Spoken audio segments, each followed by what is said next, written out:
We're in a very difficult moment. It's a pivotal moment in this conflict. I don't think we've been in as difficult a moment in this conflict, given that we've seen what Iran is capable of in April.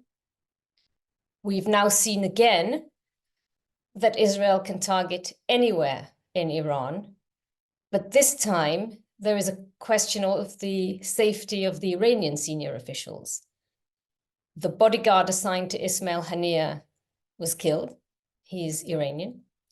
And Israel's basically sending a message to the Iranians, we can kill any one of you, anywhere, anytime. And that is very dangerous. Iran has many long arms, known as proxies. In fact, they act as substates in many places, in Iraq, in Syria, in Lebanon, in Yemen, in Gaza, of course, in the West Bank and in East Jerusalem. So they have got their people training, arming, planning everywhere, and they can reach anywhere in the world. They can also hit Israeli or Jewish targets globally. And the question really is, what next? And it looks like we're heading for very serious escalation, but this really is time for very intense diplomacy. Well, I mean, we're heading towards an escalation, and Iran has vowed to retaliate. Their proxies, their long arms, the basically substates, have the capability, especially Hezbollah, of targeting anywhere in Israel. Iran doesn't want to be hit directly, so they're likely to operate through the Houthis in Yemen, Hezbollah in Lebanon, some of their armed groups in Iraq and Syria. But they could also hit targets outside Israel, Israeli targets abroad.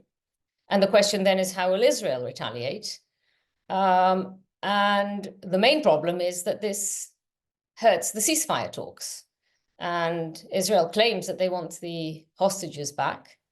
But acts like this are not going to make it easier to get the hostages back. Ismail Haniyeh was the prime minister of Hamas. He was the lead negotiator for Hamas. He was the more pragmatic one. And Israel's likely to want Sinwar's head, Yahya Sinwar, the main mastermind of the attacks of the 7th of October, the horrific attacks. And the war is likely to continue until they get Yahya Sinwar's head or they arrest him, which is unlikely. So it's extremely, extremely complicated. The war must end in order to move forward. And I think all efforts need to be focused in that direction. Well, it's very, very serious, and it's very embarrassing for Iran, because together with Ismail Haniyeh was his Iranian assigned bodyguard, who also died in the attack.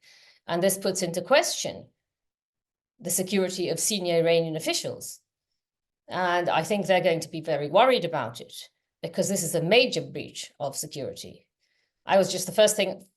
My first thought this morning was about the fact that there was a breach of security that led to the attempted assassination of Donald Trump not long ago. And we're seeing this in such close succession. I mean, these are two major security breaches. And Iran has very tight security, so it is of concern.